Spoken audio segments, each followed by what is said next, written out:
Hey, this is Captain V. Have I ever told you the time I sunk a tank? No? Watch on. All right. This story takes place when, yeah, I was in the Army at the time, Canadian Army, and I was on a training exercise that was going to support another training exercise. So we were in Alberta, um, and we were off in a training area that is mostly grassland, but it was really mucky at that time because it was springtime, and there was like some areas with 4 feet of snow, and other areas with that were dry, and everything in between. And there are wet areas. It was really muddy though in general. And the point of that exercise was to prepare for this other training exercise, where soldiers were getting ready to go over to Afghanistan, and they would be going through built-up villages with actors and all these things. And they would, in order to go do that, they needed like this snow to be gone. They needed these objectives, these training areas to be cleared. And so my unit was tasked with clearing these areas and getting them ready for that training.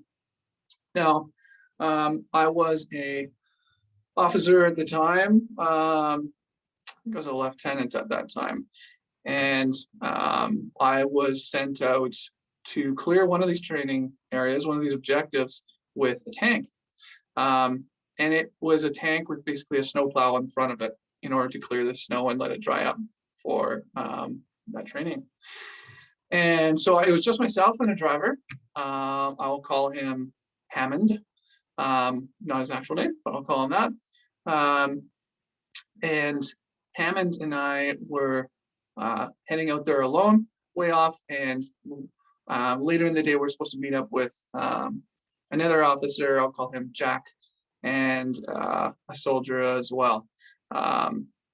And they were kind of like to be building some of these like wooden walls and things like that.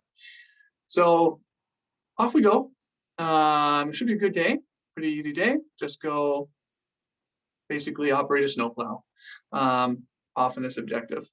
And we get there and there's a lot of snow, and some of the snow has fallen down this valley to block it off. Like there's a snow dam now of snow. And then there's this pond that has been created from meltwater trapped behind that snow dam. And so there's this like moat that protects this objective, like kind of like a banana shape, like a crescent shaped pond around this objective. So it looks cool. And yeah, we start getting down to it. We start pushing the snow off from around the buildings, things like that. And then we start working our way onto the hill. And we start to push the snow down towards the water. And we stop about halfway down this hill. And Hammond says to me, "Hey, sir." I'm like, "Yeah, what's up, Hammond?" He says, "Yeah, I can't really move back right now." And I'm surprised. I'm like, "What? Like these tanks can go over everything. They just chew through forest and they go over mucky stuff, over water and things like that. And they seem almost invincible. They can typically go over anything, way better than wheeled vehicles." So I'm like, "Really? Okay, well, let's try going left." And he kind of goes like, he turns these tracks like that, and they really just bog down even further. And he tries to go to the right. He goes like, and it bogs down even further. And we're kind of like, "Uh-oh, this isn't good." And I'm like, "Hey, you can't go back at all." Tries again, it bogs down even further. I'm like, ugh. And we're facing downhill towards the water. So I'm like, I don't really want to go forwards. Can we try to go forward to the left? Maybe like, will that work out? Kind of like angle ourselves away. Tries it, no go. I'm like, oh, okay. So I get on the radio and I call up my company second in command, my immediate boss. And his kind of name on the radio was 1, and I was 1-3. So I go, 1-3, this is 1. No, sorry, 1, this is 1-3. We got a bit of a problem here. We seem to be stuck on this objective. Can you send the Badger to come pull us off this hill? Over. And he comes back grumpy. And so I hear him on the radio. He says, 1-3, this is 1. Negative, the Badger, which is this other kind of tank, to pull us out. And like pretty much the only other strong enough, heavy enough thing to pull us out from this position. It says the Badger is on the other side of the training area, 50 kilometers away. There's no chance of it getting anywhere close to you until about 5 p.m., like the end of the day. So I'm like, this is 1-3, Roger, we'll figure it out. So I end the conversation there. Yeah, we'll figure it out. So I'm kind of contemplating what the options are here of what to do, because this is the only day we have this tank to do it. Like the whole brigade wants this tank for multiple. It's the only vehicle that can really like operate in the environment at that time. So none of our like labs or other wheeled vehicles. So we need this, the whole brigade needs this tank. So we only have today to do it. Now, if I sit there and wait until 5 p.m., I'm going to get in trouble. I know it. I'm going to get in trouble of that. Like I wasted this whole day and nothing got done, no plowing or anything like that. Okay. So I'm not really too keen on that. But what's my only other option? I think you guessed it, right? You guessed it from the start of the story of that. I decided to go through the water. So I check in with Hammond. I'm like, Hammond, what are our other options here? And Hammond says, well, sir, I said we go for it. And I'm like, yeah, I don't know. This is I can't tell how deep that pond is. And he's like, yeah, I don't know, sir. I've been driving this thing a lot, and it is really amazing. Like it can go through anything. Yeah, it should be good to go. And I'm like, yeah. And I'm looking at this pond, and the pond is about as wide as, let's say, it's about 30 meters across. It's kind of like 2 houses wide, and it is snow on either side, and it looks fairly deep, but you can't really tell because it's kind of like mucky, dirty water that's been seeping down into it. And I'm like, it's not that far across. And Hammond says, yeah, sir, we should be good to go. I'll give her a good rev, and yeah, we'll fly across that thing. And I'm like, yeah? He's like, yeah. So that's what we do. I give him the okay. I'm looking at it like this. And I'm like, all right, Hammond, give her your all. And he fires it up. And the only direction we can move is forward, right? So we're going forward. We're just going to fly down the hill, and then we're going to skim across the top. And even if it hits the bottom, then we'll track our way on the bottom and right up over the other side. That's the plan. So he goes, he kicks it in, and we go flying down this like the 30 feet kind of below us to the water. We hit the water, and just like he had said, like it hits the top, and we're almost like surfing across the top. This tank that weighs like 30, 40 tons, and amazing. We just go like, whoosh, and there's this big splash like that, and we part the waters, and we're ripping through. We've got all this momentum, and we make it about halfway across this moat.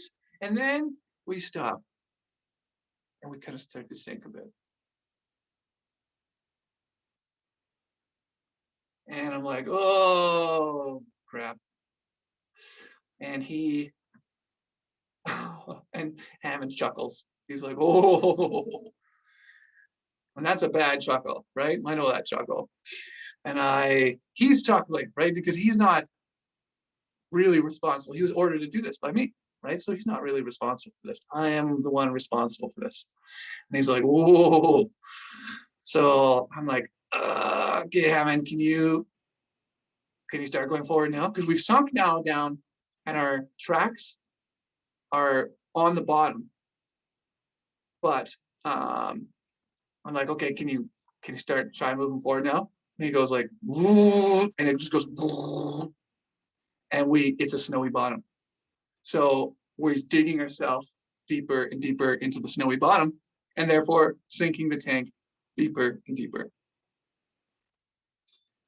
Now, the water is currently up to just below his hatch. So from the ground, the tank is sunk about 6 feet deep. And so the majority of the tank is now underwater, but it's not coming in his driver's hatch, which is down lower than I am up top. It's about this far below. He can like reach out and touch the water like that. And I'm like, okay, don't move the controls. And he's like, let me check the seals. So we both go down into this and into inside the tank, and we check the seals because there are multiple entryways into a tank. And we check them all to see if there's any water coming in. And at the first look, there's no water coming in. So, like, he had recently replaced them. He was a good driver, Hammond. So he had recently replaced them, and we were pretty basically watertight. So we were sitting there, and we were not. Although most of the tank was underwater, no water was pouring in. So I get back on the radio. I'm like, this is 1-3. We have attempted self-recovery and we were unsuccessful. So we are submerged. Over. And my boss gets back to me. There's a pause, right? As I'm sure he starts to kind of like think about what is going on here? What does he mean submerged? So he gets back to me and he says, 1-3, this is 1. What are you saying? Over. And I say to him, 1-3, we tried to push through a water feature and we didn't make it. We are going through it. We are not taking on water yet, but we are going to need that Badger to recover. Over. So he gets back. Another pause for a while. I'm like, ugh. He gets back and he says, 1-3, this is 1. You can just hear the disdain in his voice. You can hear how angry he is with me in his voice. He says, but he's also professional. So he says, 1-3, this is 1. I will contact the Badger and see if we can get it to you by 2 p.m. Out.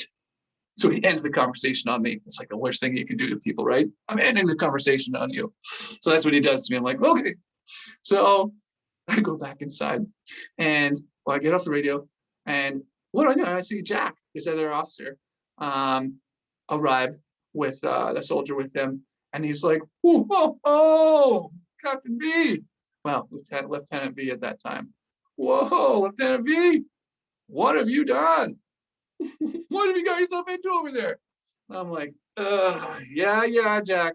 Yeah, I know. We tried to go for it. He's like, did you ever? So he starts taking out his camera and he's taking pictures of like this tank that is like sinking right in the middle of this pond, right? And he's laughing away and the soldier with him's laughing too. And by this point, Hammond is also laughing away, right? So Hammond has now figured out that he can run and jump off the back of the tank and make it to the snow from where we came from. So kind of like splash a little bit and you can run and jump off that way and you can make it back onto land. So he's abandoned the tank and he's jumped back onto land. And all 3 of them are taking pictures of me, the tank, and just laughing away. I'm like, Hammond, get back over here. So he comes back over after he's got a couple of pictures. And I'm like, Hammond, I think there's water coming in. And he's like, no, the seals were good. I'm like, nah, maybe check your hatch area. And it's not his hatch area, but we go to the back compartment where like soldiers might sit back there, like the main ramp at the back. And it's like the Titanic. Like all of a sudden, it's like one of those submarine movies. It's like, where all of a sudden they go too deep and then water starts bursting in and bolts start popping up. It's like that. So it's kind of like you can see some water trickling and then all of a sudden you hear like as jets of water start pumping into the back compartment, start squeaking through and like shooting into the back compartment. And I'm like, uh-oh. And Hammond is like, uh-oh. And so I'm like, all right, that's it. I get back on the radio. I'm like, this is 1-3. Water is now pouring in. We need that Badger pull us out like yesterday. We need it right now. So he gets back to me and he's like, 1-3, this is 1. There's nothing I can do to hurry it up. The soonest we can get it there is noon. It's like 8 or 9. I get back to him like, 1, this is 1-3. By that time, we will be fully submerged. And this tank will be destroyed. Over.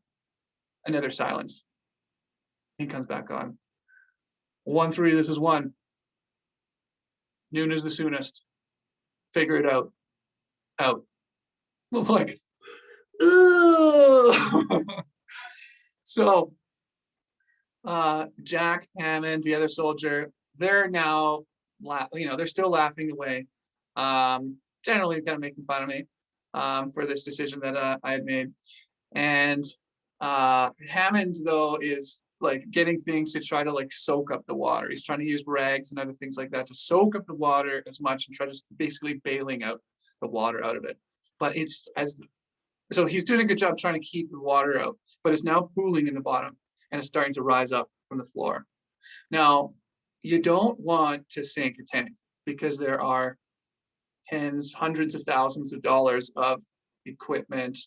Like these things cost $1 million or more. These electronics, fancy electronics and optics and things.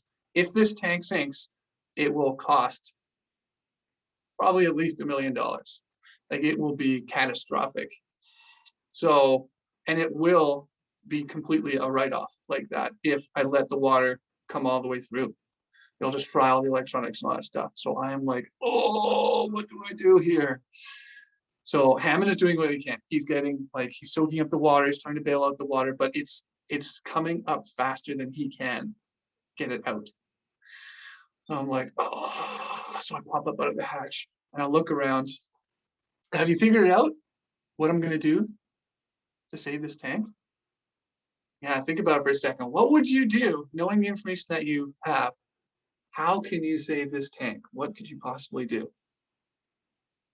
The only tools around are like a couple picks and shovels that we had on the side of the tank that were going to be used to help build those walls up there.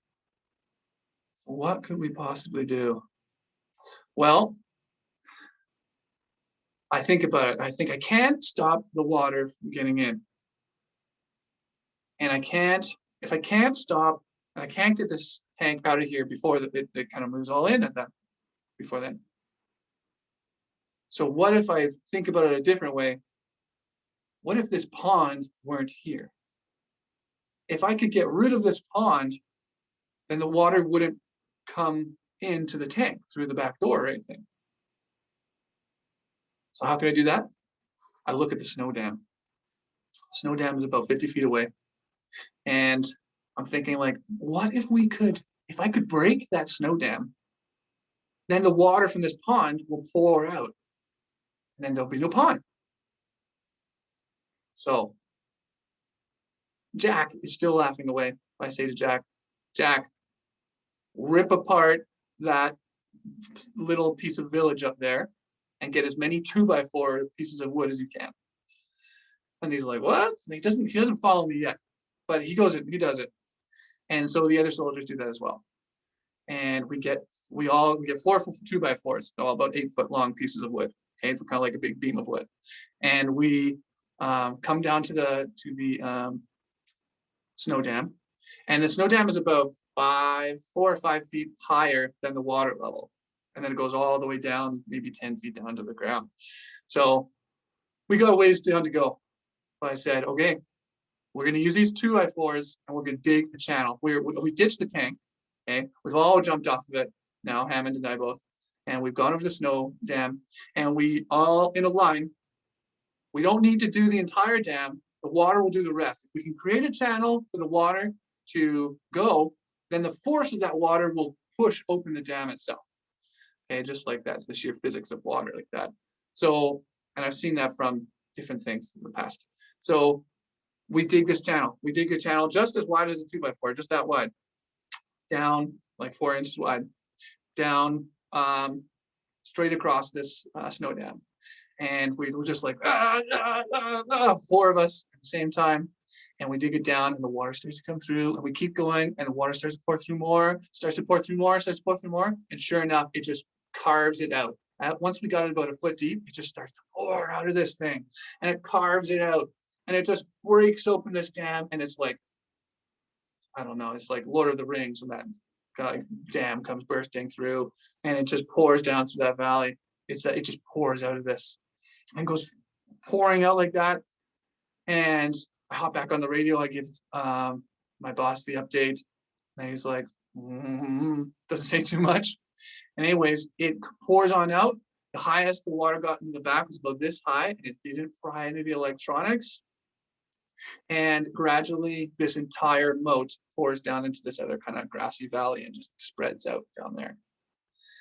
Now, by the time that the Badger arrived, there was no water left. We were just sitting on the bottom. And so the tank was okay. Now, the aftermath of this was that the Badger did pull us out, and we got up and out. But my boss came, my boss's boss came, and my boss's boss's boss came. So the commanding officer of the battalion. And so all three kind of came and like took a look around as this like follow-up investigation to this serious incident. And while my boss talked to me and told me about how much paperwork I had caused him for that, you know, there would have to be an environmental assessment done about if like, you know, if any like oil had gotten into some of that water or something like that. And just like residual stuff on the side of the vehicle. And he was upset about that.